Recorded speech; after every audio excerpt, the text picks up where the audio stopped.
희생자이자 가해자, 죽게 될 모든 사람들이자 고통에 신음하는 모두이기도 했다. 나는 그렇게 누워서 세계의 고통, 너무나 깊은 그 고통에 괴로워했다. 나는 그것을 견뎌낼 수가 없었다. 내 가슴은 그저 울고 있었다. 그때 예수님께서 내 몸속에 있었는데 우리는 세상의 고통을 함께 안고 있었고 나는 그것을 자비심으로 안고 있는 그것 자체가 신성임을 알 수 있었다. 그것은 내 가슴을 열어젖혔다. 가슴을 열어놓은 그것은 거룩한 고통이 되었다. 그것이 신께서 슬픔을 만들어 놓은 목적이었다. 우리 모두의 가슴을 서로 연결해 주기 위해서 말이다. 그러나 너무나 많은 자비가 있었다. 자비 속에 자비가 있었다. 어떤 때는 자기 방에 혼자 있으면서도 자비심을 배운다. 또 어떤 때는 혼자서는 배울 수가 없을 때도 있다. 우리 안에 갇혀있는 슬픔을 발견하고 건드려줄 다른 사람이 필요한 것이다. 지혜로운 스승이 주는 선물 중에 하나는 가슴이 자신을 여는 방법을 기억해낼 수 있도록 자비의 거울을 들어 보여주는 능력이라고 할 수 있다. 한 참선 지도자는 자신이 참선 공부를 시작했던 초기의 일을 이렇게 회고한다. 나는 매우 열심히 노력했고 너무나 많은 슬픔과 고통에 부딪혔다. 마침내 나는 한계에 다다라서 거의 포기할 참이었다.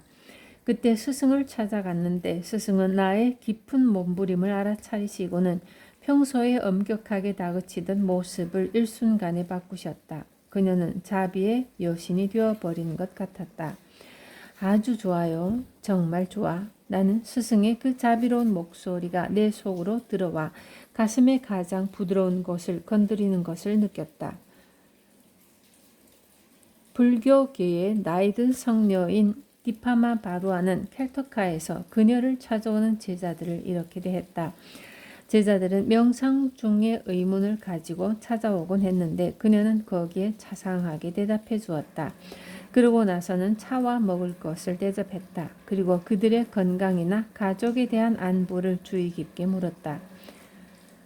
한 제자가 부모님이 그가 인도에서 명상 수행을 하고 있다는 사실에 대해 매우 걱정하고 계신다고 말하자 그녀는 다묘 밑에서 돈을 꺼내면서 이렇게 말했다. 인도의 선물을 사가서 어머니께 드려라. 제자들이 매우 힘든 문제나 세상의 슬픔에 미워지는 가슴을 호소하면 그녀는 그들이 수행에만 매진할 수 있도록 용기를 북돋아 주었다. 그런 것도 봐야만 해. 이렇게 말하면서 그녀는 그들을 축복해주고 안고 다독거려 주면서 마치 성모의 은총 속에 안긴 것처럼 마음이 완전히 풀릴 때까지 자유롭고 부드러운 말로 위로해 주었다. 이것이 슬픔의 문을 통해 자유로 가는 길이다. 이 속에서 우리는 인간의 삶과 우리의 현생의 모든 진실을 그리고 그것이 빚어내는 번뇌와 아름다움의 춤을 발견하고 그것을 저항 없이 받아들이기에 충분한 자비와 연민을 발견한다. 선사 존 테런트가 눈물의 도라고 부르는 그것을 우리가 열면 우리에게도 지혜가 생길 것이다. 그는 자신의 저서 암흑 속의 빛에서 한 오래된 수행자의 일화를 인용하고 있다. 그녀는 뜻밖의 슬픔에 부딪힌 채 주저앉아 몇 날 며칠을 울다가 문득 그 울음이 변하는 것을 경험했다. 갑자기 아버지에 대한 기억과 아버지를 잃고 양부모에게 넘겨져서 천대받으며 살아온 고통의 기억이 물밀듯이 밀려왔다. 가슴이 열리고 있나 보다 하고 생각하고 있었는데 갑자기 이 끈적거리는 개인적인 감정의 앙금이 나를 사로잡은 것이다. 나는 완전히 꼼짝할 수가 없었다. 나는 울고 또 울었다. 보이는 것 모두가 새로운 눈물 보따리를 터뜨려 놓았다. 그런데 며칠 동안 이것을 지켜보고 있는 가운데 기분이 바뀌기 시작하더니 그 눈물은 비개인적이고 이유 없는 것으로 변했다. 그것은 삶에 감동한 눈물이었다. 나는 특히 보이지 않고 무시되고 버려진 것들의 부드러움에 사로잡혔다. 예컨대 새벽녘의 독특한 색조의 푸른 하늘빛이나 올빼미가 떨어뜨리고 간 쥐의 뼈 같은 것 말이다. 이 나중의 눈물은 인문의 눈물이었다. 우리는 더 넓은 세계로 인도된다. 가슴의 가장 깊은 곳에 쉬게 내버려 두면 모든 몸부림과 갈망을 풀어놓게 되면 우리는 영원한 지혜를 알게 된다. 한 수행자는 이렇게 말했다. 내 자아의 느낌 너머로 가슴이 열리자 나는 나의 고통이 그냥 고통, 세상의 고통으로 변해가는 것을 느낄 수 있었다. 나는 운행하는 우주 속에서 지구가 고통에 불타는 것을 보았지만 그래도 그 모두가 견뎌낼 수 있는 것이었고 그것은 어떤 것에도 영향을 미치지 않았다. 그 모든 것들은 거대한 평화의 품속에 포근히 안겨 있었다. 슬픔의 문에서 우리는 비로소 그릇된 환영과 집착에서 벗어나게 되고 또한 모든 생명으로부터의 그릇된 분리로부터 자신을 해방시키고 그 모두를 껴안을 수 있게 된다. 우리는 붓다와 예수의 가슴속, 아는 자의 가슴속에서 편히 쉴 수 있다. 생각해보라. 우리가 탄생과 죽음의 신비에 대해 쉬쉬하는 것만큼이나 확실히 밤하늘의 별이 총총한 것만큼이나 확실히 우리가 사랑을 필요로 하는 것만큼이나 확실히 우리는 깨어남의 가능성을 지니고 있다. 오늘날도 세계 곳곳에서 많은 사람들이 깨달았다거나 거룩한 빛에 쌓였다거나 하는 소문이 사람들의 입을 오르내리고 성자들은 널리 존경받고 있다. 우리 안의 성자 또한 깨어날 수 있다. 아는 자를 우리가 살아있는 동안에도 찾아낼 수 있다. 가슴의 영원한 지혜에 이르는 관문은 무수히 많다. 그것을 깨어남의 문이라고 부를 수 있으리라. 그 모든 문들이 진실로 곧 우리 자신으로 들어가는 입구이다. 여기에 4개의 가장 강력한 관문이 있다. 그 문을 통과했던 사람들이 직접 그것을 이야기하고 있다.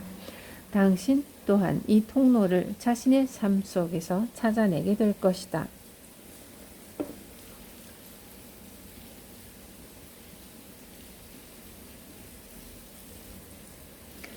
5장 무이자 모든 것 공의 문. 우리는 사물의 겉모습과 환영 속에서 산다. 실제가 존재하지만 우리는 그것을 모른다. 이것을 이해하면 우리는 자신이 무임을 깨달을 것이다. 그리고 무가 됨으로써 모든 것이 된다. 그것뿐이다. 칼루 림포체. 우리 삶의 기쁨과 슬픔은 어디서 생기는 것일까? 창조의 근원이 인격화하면 그것은 알라, 브라마 또는 하나님과 같은 이름을 얻게 된다. 신성한 근원은 또한 인격화하지 않고도 경험할 수 있다. 이 근원을 묘사하는 신비주의자나 명상가들은 신성한 비어있음, 위대한 공으로부터 우주가 탄생하는 것을 본다. 유태교의 신비주의자들은 이것을 이렇게 묘사한다. 신은 허공으로부터 세상을 지어냈다. 세상은 오직 신의 가슴 안에 존재한다. 자신이 살고 있는 세상을 알려면 우리는 다시 무로 돌아가야만 한다. 그러면 신성한 의지가 우리를 통해 움직이고 우리의 모든 행위를 비출 것이다. 무가 된다는 것은 어떤 의미일까? 비어있음이나 무아의 상태를 이해하려면 혼란스러워진다. 물이 분명히 존재하지만 물고기는 그것을 설명하기가 힘들듯이 그것은 설명하기가 어렵다. 하지만 그것의 진실을 경험하면 우리는 놀라운 환희와 평화 속에 발을 들여놓게 된다. 르네상스 시대의 기독교 신비주의자였던 앙겔로스 실레시우스는 그것을 이렇게 표현했다. 신은 사랑과 기쁨으로 모든 곳에 계시지만 그대가 거기에 있지 않으면 찾아오실 수가 없다. 죽음의 신은 나치케타에게 거울을 주면서 거울 속에서 그의 존재의 근원을 찾아내라고 한다. 이 탐구의 밑바닥에서 명상가는 비어있음의 경험을 발견할 수 있다. 이 비어있음은 2가지 측면을 지니고 있다. 즉 자아의 비어있음과 허공의 비어있음이다. 자아의 비어있음은 우리가 고정불변하다고 생각하는 자아를 통제할 수가 없다는 사실에서 맨 먼저 드러난다. 명상이나 기도 등을 통해 내면을 향하게 되면 누구나 곧 끊임없이 변하는 마음과 끝없는 감정과 기분이 매 순간을 물들이고 있는 것을 목격하게 된다. 이 생각과 감정의 물결은 자신의 삶을 가지고 있다. 그 안에는 우리의 어린 시절과 다사다난했던 청년기의 경험들이 고스란히 간직되어 있어서 그것들은 나타나서 우리의 주의를 끌어당기다가는 어느새 사라진다. 우리는 이런 생각과 감정과 몸의 감각 등의 총합을 자신이라고 간주하지만 거기에는 고정불변한 것이 없다. 생각과 의견과 감정과 몸이 한시도 가만히 있지 않고 시시각각 변한다면 그것을 어떻게 나의 것이라고 할 수가 있겠는가? 차라리 한 걸음 뒤로 물러나서 그것들이 일어나고 사라지는 인식 공간을 아는 그것은 누구인지를 볼 수는 있다. 명상 속에서는 모든 것을 나의 경험이라고 무의식적으로 뭉뚱그려 버리는 마음으로부터 벗어나서 좀 더 고요하고 덜 소유적인 관찰 행위로 주의를 돌릴 수 있다. 이 고요한 관찰을 통해 우리는 공의 첫 번째 측면인 소위 무아 혹은 애고가 없는 상태를 발견할 수 있다. 자신을 분리되고 고정된 존재라고 느끼던 평소의 인식이 단지 마음이 지어낸 이미지에 지나지 않았음을 깨닫는 것이다. 앨런 와츠는 자기 정체성 인식에 대한 금기의 서에서 이것이야말로 우리가 가장 잘 지켜온 비밀이라고 말했다. 20년 동안 티베트 불교의 승려로 살아온 한 서양인은 1960년대에 자신의 스승 라마 예셰를 처음 만났는데 당시에 그는 성공한 영화 제작자이자 TV 프로듀서였다. 인사를 나눈 후에 라마 예셰는 자신의 제자가 될 이 서양인이 영화를 만드는 사람이라는 말을 듣고는 웃음을 터뜨리면서 이렇게 말했다. 아, TV 드라마나 영화를 만든다고? 난 훌륭한 배우야. 최고의 배우라고. 난 뭐든 될 수 있어. 왜냐하면 난 비어있기 때문이야. 나는 아무것도 아니라고. 이렇게 말하면서 그는 또 웃음을 터뜨렸다. 시인 에밀리 디킨슨도 이에 대해 우리의 직관적인 예감을 이렇게 표현했다. 나는 아무것도 아니다. 너는 누구냐? 너도 아무도 아니냐? 무아에 대한 이런 알쏭달쏭한 묘사들은 대체 무엇을 말하자는 것일까? 한 명상가는 자아의 비어있음에 대한 체험이 자신의 영적 삶에 매우 의미심장한 경험이 되었다고 말한다. 그녀는 인도 전역을 다니면서 라마승들과 스승들을 만나며 수행했다. 아시아에서 여러 해를 머문 뒤 돌아와서도 그녀는 여전히 날마다 규칙적으로 명상을 하고 있었다. 나는 산에서 살면서 날이 밝기도 전에 일찍 일어났다. 그리고 날마다 고요히 앉아 있었다. 그때 가장 놀랍고도 끔찍한 체험이 찾아왔다. 내가 사라진 것이다. 나였던 모든 것이 씻겨 없어져 버렸다. 처음에는 나는 그것을 뭐라고 불러야 할지 몰랐다. 거기에 이름을 붙일 수가 없었고 심지어 열반이라고 부를 수가 없었다. 왜냐하면 그것은 이름 이전의 것이었기 때문이다. 그리고 그것은 덧없는 행복이었다. 나는 내 몸과 마음이 더 이상 나의 것이 아님을 알았고 그것은 우주의 것이었다. 자아의 비어있음 속에서 우주는 투명해지고 명료하고 단순해진다. 분리된 자아의 느낌은 진실이 아님을 깨닫는다. 내가 누구라는 일상적인 자아의 느낌은 고요와 평화 속으로 사라지고 존재의 순수한 경험만이 그 경험을 소유할 누구도 없는 가운데 경험된다. 자아의 비어있음이 인식되면서 우리는 공의 두 번째 측면을 이해하게 되는데 그것은 모든 현상에 비어있습니다. 자바함경에서는 이것을 이렇게 설명한다. 눈 있는 자가 겐지스강에 떠있는 물거품을 본다고 하자. 그리고 그것을 잘 관찰하다가 그 거품 하나하나가 모두 비어있으며 실제하는 것이 아님을 깨달았다고 하자. 그와 똑같이 우리도 감각의 인상과 인식, 느낌, 생각, 우리가 경험하는 모든 것을 잘 살펴보면 그것이 비어있으며 공허하며 자아가 없는 것임을 깨달을 수 있다. 자아가 비어있음을 깨달으면 우리는 공 자체를, 그로부터 모든 것이 태어나는 역동적인 공을 경험하게 된다.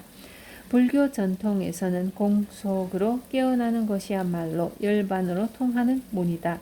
그것은 가슴의 해방이며 또한 그것은 태어나지 않은 자, 창조되지 않은 자, 조건지지 않은 자라고 부른다. 이 문을 통과한 이들은 예로부터 수많은 신비주의자들에 의해 전해져 왔다. 이 문은 여러 가지 방법을 통해 들어갈 수 있다. 가장 흔한 세 가지 방법은 명상, 깨어난 이와의 만남, 그리고 자신이 투명해질 정도로 깊은 고독 속에 몰입하는 것을 들 수 있다.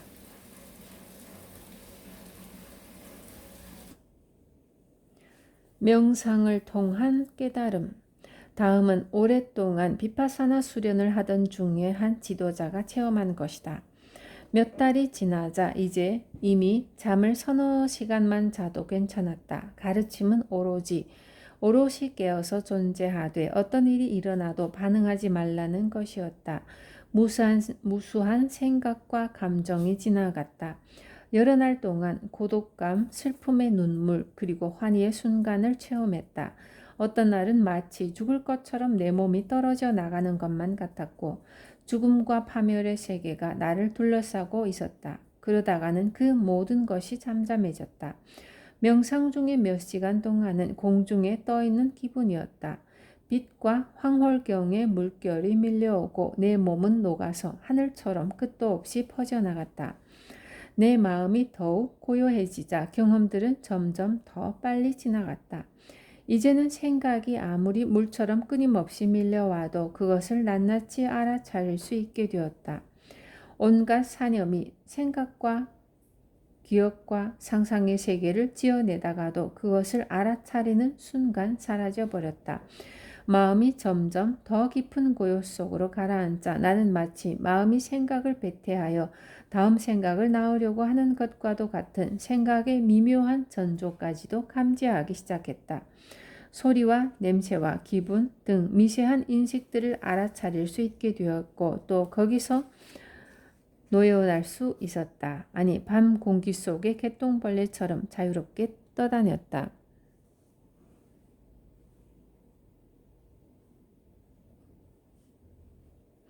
나는 앉아서 또는 걸으면서 열심히 수행했다. 나는 종종 마치 바다 밑에 고요하고 투명한 세계 속에 있는 듯한 느낌이 들었다. 어느 날 오후에 나는 낮의 열기 속에서 명상을 하려고 누웠다. 눈을 감은 채로 나는 이 새로운 자세에서 느껴지는 모든 감각을 아무런 힘도 들이지 않고 알아차리고 있었다.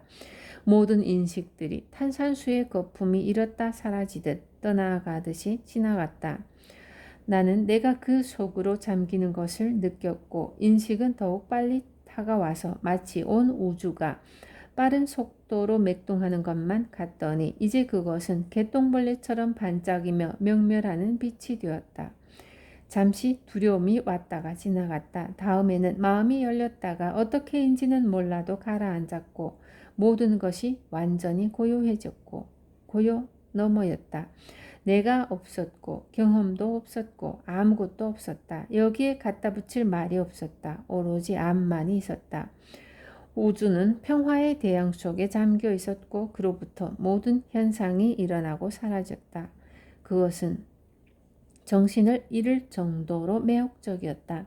나는 의식의 본질이 바로 이 광대한 평화임을 깨달았다. 나와 모든 것이 단지 마음속에 일어나는 한 현상임이 분명했다. 그리고 모든 것이 나고 변하고 죽는 이 우주 너머에 이 영원히 존재하는 실제가 있었다. 물론 모든 것이 제자리로 돌아왔지만 그것은 더 빛나고 투명하며 기쁨에 빛나고 있었다. 무아의 경지로 들어가는 최초의 순간은 이보다 더 단순한 것일 수도 있다. 다른 지도자는 자신이 처음으로 공을 이해하게 된 내력을 이렇게 이야기한다. 그것은 절 근처의 정원에서 걷기 명상을 하던 중에 일어났다. 그 정확한 장소를 지금도 기억한다. 나는 발을 들어 땅에 내려놓았다. 모든 동작의 감각을 느끼면서 나는 그것이 누구에게도 일어나지 않는다는 것을 알았다. 자아가 없었고 이런 생각이 들었다. 이것은 행하는 자가 없는 행위이다. 그리고 그 생각은 발걸음만큼이나 비어 있었다. 한 선사는 공을 조용히 이해하게 되었다. 그녀는 자신의 방식을 은근한 끈기라고 부른다. 그녀는 이렇게 말했다. 나는 전사 타입의 참선 수행자가 아니었죠. 나는 다른 수행자들과 함께 무자 공안을 들고 좌선을 했다. 나는 매우 이완되어 있었고 무는 저절로 계속 떠올랐다. 그것은 자신의 생명을 가졌다. 그러다가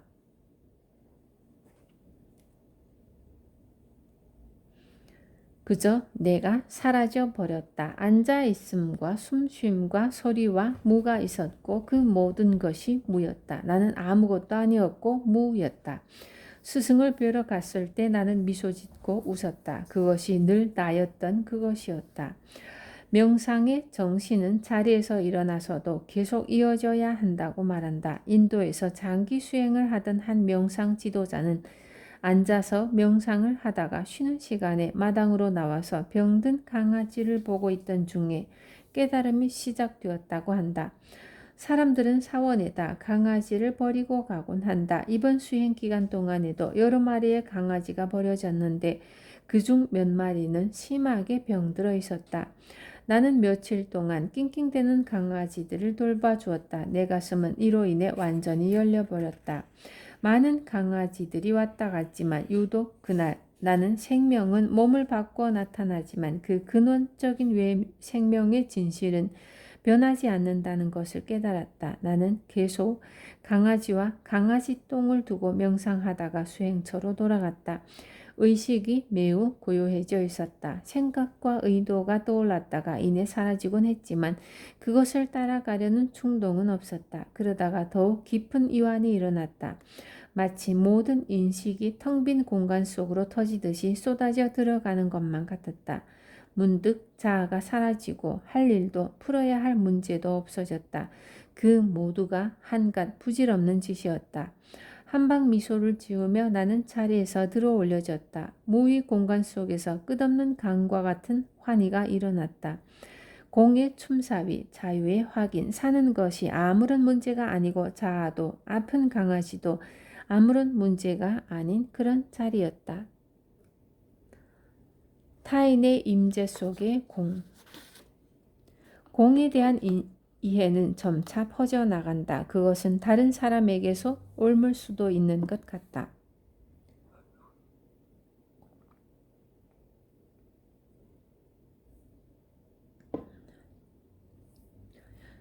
슬픈 사람이나 화난 사람이 방에 들어오면 우리도 종종 슬픔이나 화난 기분에 빠진다. 그렇다면 비어있고 열려있고 깨어있는 스승과 함께 있을 때 특히 성숙한 제자라면 강력한 영향을 느낄 수 있다는 것은 놀라운 일이 아니다. 모든 전통에는 제자가 스승과 대면하던 중에 깨달음을 얻었다는 일화들이 전해져 온다.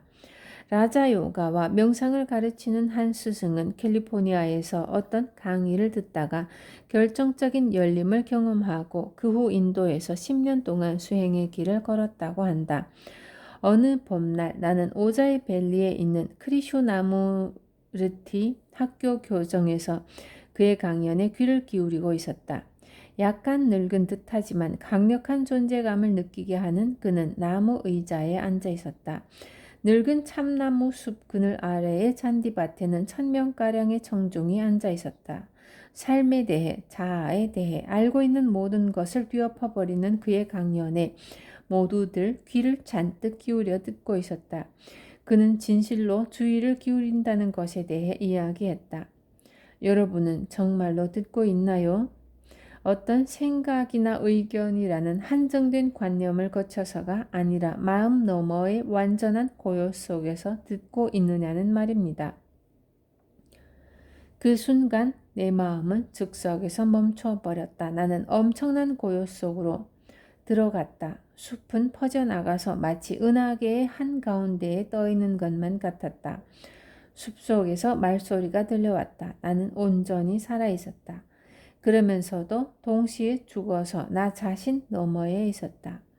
모든 것이 빛으로 충만했으며 시작도 없고 끝도 없는 한없는 공간만이 영원히 존재하고 있었다. 마치 꿈속처럼 말소리는 허공을 떠다니고 나는 내가 크리슈나무르티와 함께 모든 것을 내려놓아 버렸음을 깨달았다. 깨달음의 환희가 전염성이 있는 것처럼 나는 그것에 전염되었고 그것을 느꼈고 그 속으로 들어갔다. 선가에서는 크리슈나무르티의 마음 너머의 고요와 같은 마음을 그 즉시 본성으로 향하게 하는 짧은 말을 일컬어 돌려놓는 말이라고 한다. 그러한 깨달음의 순간들은 공안이라는 수백 가지의 고전적 선문담 속에 기록되어 있다. 바람에 나부끼는 깃발에 대해 깃발이 움직이는가 바람이 움직이는가 하는 물음에 조사 해능이 던진 대답이 그 한 예이다. 둘 다 아니다. 움직이는 건 그대들의 마음이다. 노련한 스승과 함께 할 때 이러한 의무는 수행자를 한순간의 특수 상황으로부터 영원한 인식으로 데려갈 수 있다. 우리는 모든 것을 품고 있으며 그것에 한정되지 않는 가없는 가슴, 우리의 본성을 기억하고 있다. 서양의 한 불교 지도자는 인도의 산에서 경험한 한순간에 대해 이렇게 고백한다. 나는 몇 해 동안 열정적으로 명상에 헌신했다. 어느 날 저녁 스승께서 찬송과 기도와 강연을 위한 모임에 우리를 불러 모았다. 나는 바짝 긴장한 채 맨 첫 줄에 앉아 있었다. 스승이 강연 중에 이렇게 하는 말을 들었다. 너희들의 얼굴은 마치 가면과도 같다. 그 말은 마른 하늘의 벼락처럼 다가와서 나의 세계를 부숴놓았다. 한순간에 내가 알고 있다고 생각했던 모든 것이 떨어져 나갔다. 나는 아시아로 오기 전에 수백 번의 LSD 환각 체험을 했지만 이것에 비하면 그것은 모두 아무것도 아니었다. 이것은 모든 의미와 가치 너머의 완전히 새로운 차원의 것이었다. 그것은 나의 이성과 자아상과 내가 나라고 생각했던 모든 것을 완전히 초월한 것이었다. 그것은 쾌락과 고통, 환희와 황홀경 너머의 것이었다. 나는 오랫동안 그 아름다움에 겨워 울었다. 이것은 26년 전의 일이었다. 이후의 모든 세월 동안 모든 것을 초월하여 나에게 중요한 것은 오로지 아직 생기지 않은 실제이다. 그것은 모든 것을 비추어주는 횃불이다. 그것이 있는 것의 전부이다. 그리고 그것은 지금 이 순간에도 거기에 있다. 이러한 깨어남의 사례들에는 일치하는 몇 가지 조건들이 있다. 거기에는 제자의 열린 상태, 곧 발견해내고자 하는 진지한 의지가 있다는 점이다. 종종 꽤 오랜 수행과 정화의 기간이 개입되기도 한다. 위의 일화는 바즈라야나와 비파사나를 여러 해 동안 열심히 수행한 후에 일어난 일이다. 스승을 둘러싼 존경과 경외심도 있고 스승의 에너지장, 그가 전달할 수 있는 사랑과 자유와 비어있음이 직접 임재하는 장이 있다. 한 명상 지도자는 몇몇 불교계의 스승 밑에서 20년 동안 수행을 했지만 그의 삶에는 아직도 무엇인가가 빠져 있었다. 나는 아시아에서 영적 순례 여행을 하고 있었다. 내가 보낸 편지에 대한 답으로 한 스승이 아름다운 초대의 답장을 보내왔다. 그는 부타께서 마하가섭에게 연꽃을 들어 보임으로써 천불교가 시작되었던 순간의 이야기를 편지에 썼다. 이 초대 편지를 받고 나와 나의 친구는 인도에 도착하여 한 뒷골목에 자리 잡은 작은 거실에 숨은 채 몇 안 되는 제자들을 거느리고 있는 나이 지긋한 거의 알려지지 않은 구루를 방문하게 되었다. 나는 인도의 혼잡과 소음에 시달리고 있었다. 며칠이 지나자 아무것도 아니잖아 하는 기분이 들었다. 그는 방 안의 남자들에게 더 신경을 쓰는 것 같았고 나는 이건 그저 인도 남자들끼리 벌이는 짓거리야. 그는 여성을 이해하지 못해 하고 생각했다. 날마다 사람들이 그에게 절을 했지만 나는 저따위 절이 무슨 소용이람. 난 그런 거 못해. 난 미국에서 온 페미니스트야 라고 생각했다. 그는 우리에게 다만 애쓰는 것이 아니라 내려놓음을 통해서 자신이 자기라고 생각하는 그것을 궁구해 보라고 가르쳤다. 그는 찾는 자와 찾는 대상을 내려놓으라고 했다. 그러던 어느 날 오후에 그가 갑자기 나에게 다가오더니 내 눈을 집요하게 들여다보면서 시선을 놓아주지를 않았다. 나는 마치 구석에 몰린 짐승이 된 것처럼 느꼈다. 엄청난 두려움이 밀려왔다. 어떤 거대한 사건이 꼭 일어날 것만 같았다.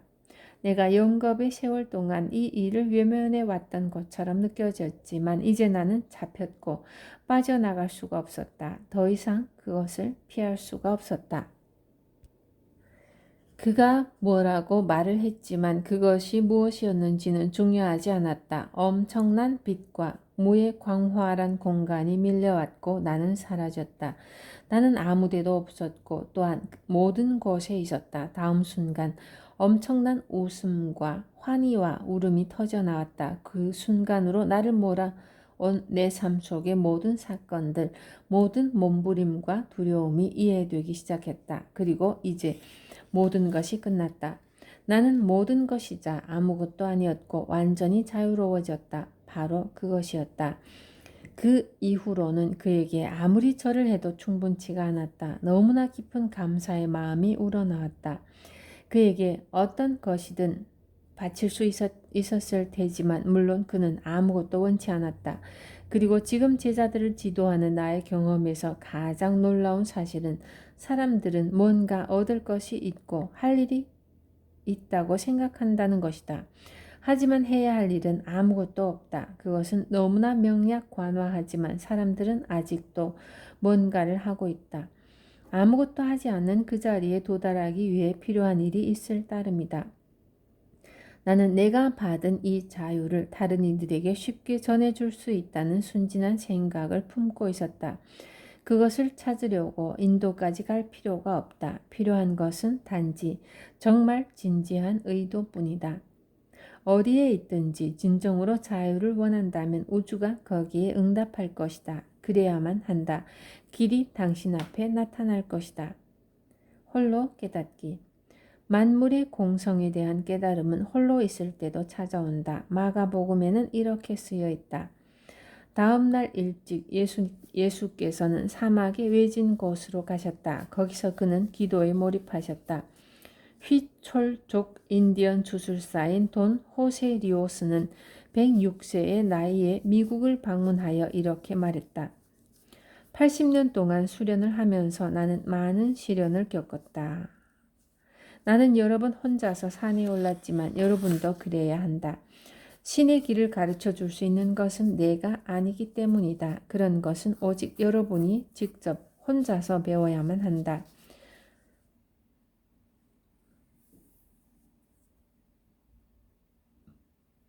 홀로 있어도 반드시 침묵을 찾을 수 있는 것은 아니다. 처음에는 홀로 있어도 매우 소란할 경우가 많다. 초감 트룽바가 말하는 소위 잠재의식의 가십, 곧 몸과 마음이 쉴 새 없이 찌끄려대는 말로 마음은 꽉 찬다. 명상 수행은 이 소란을 뚫고 진정한 침묵으로 가는 길을 찾게 해준다.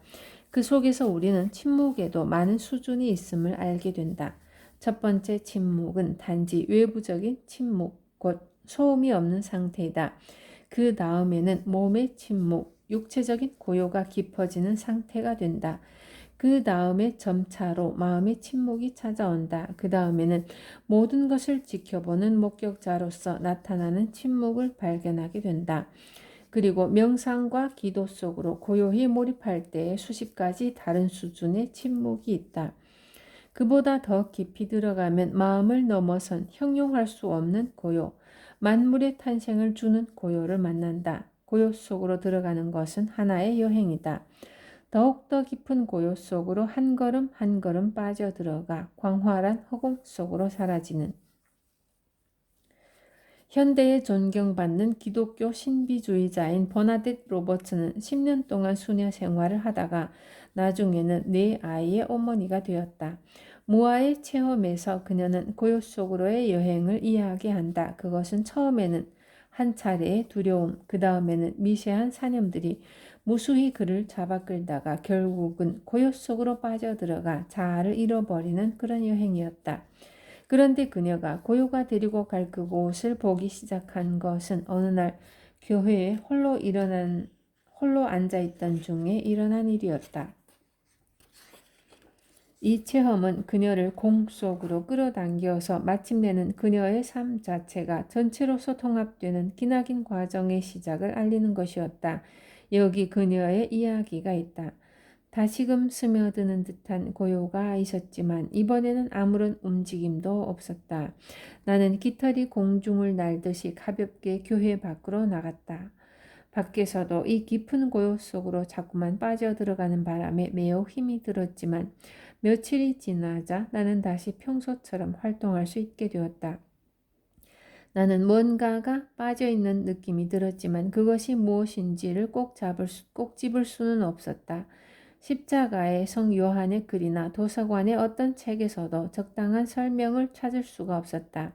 그날 집으로 오는 길이었다. 나는 눈앞에 펼쳐진 산과 계곡의 장관 속을 걷고 있었다. 그러다가 문득 시선을 내면으로 향하게 되었는데 거기서 본 것이 나의 걸음을 멈추게 했다. 평소에 나 자신이 있던 그 자리에는 아무것도 없었던 것이다. 그것은 텅 비어 있었다. 그리고 이것을 보는 순간 고요한 환희의 물결이 밀려왔다.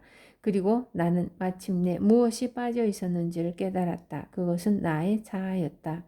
나는 육체적으로 무거운 짐을 벗은 것 같은 느낌이 들었다. 너무나 가벼운 느낌이었다. 나는 발이 땅바닥을 딛고 있는지 확인하려고 발을 내려다 보았다. 나중에 나는 성 바울의 체험을 떠올렸다. 이제 내가 아니라 그리스도께서 내 안에 사신다.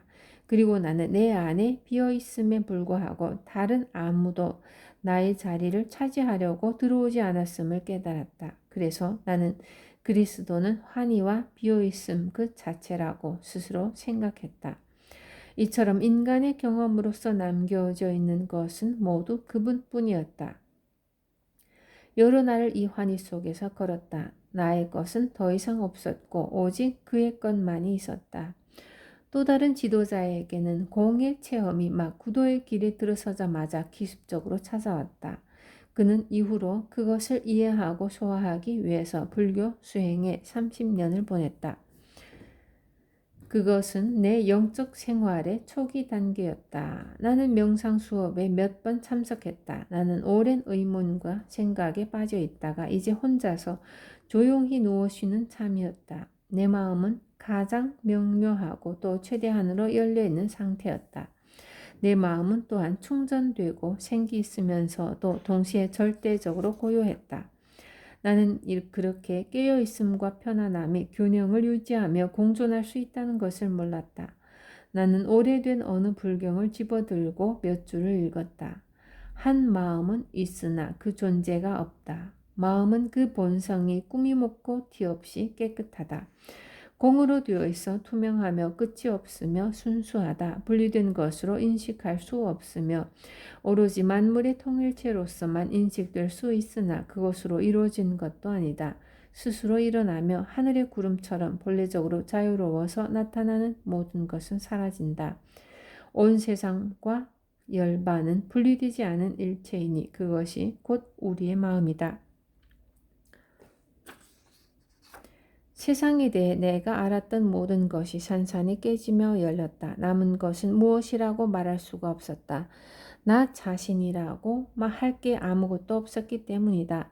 자아의 느낌이 존재하기 이전에 있는 그것이 거기에 있었다. 나는 마침내 자아란 없으며 자아의 모든 느낌은 환영임을 깨달았다. 우리는 꿈처럼 마음의 한갓 장난처럼 공허하다. 점차로 세상의 일부분이 돌아왔지만 나의 세상에 대한 느낌은 여러모로 완전히 변해 있었다. 나는 내가 더 이상 어떻게 살아야 할지 전혀 알지 못했다. 여러 주일이 지나도록 나는 일종의 가벼움과 충격의 느낌 속에서 이리저리 걸어 다녔다. 공의 문은 혼자 있을 때나 타인의 성스러운 임재 속에 있을 때나 깊은 명상 속에서나 산 속에서나 언제든지 나타날 수 있다. 이 신비에 주의를 기울이면 가슴이 열려서 만물의 탄생을 주는 공을 직접 경험할 수 있다. 도가에서는 이것을 신성한 청음이라고 한다. 지적 이해를 통해서가 아니라 모든 감각이 열리고 비어서 듣는 영적 청음 말이다. 그럴 때만, 모든 기능이 비어있을 때만 온 존재로서 바로 눈앞에 있는 그것을 듣고 알 수 있다. 그러나 그것은 귀나 마음만으로는 결코 들을 수 없다. 이것이 모르는 자의 지혜이다. 비어 있음으로 해서 그의 가슴은 빛으로 충만하다.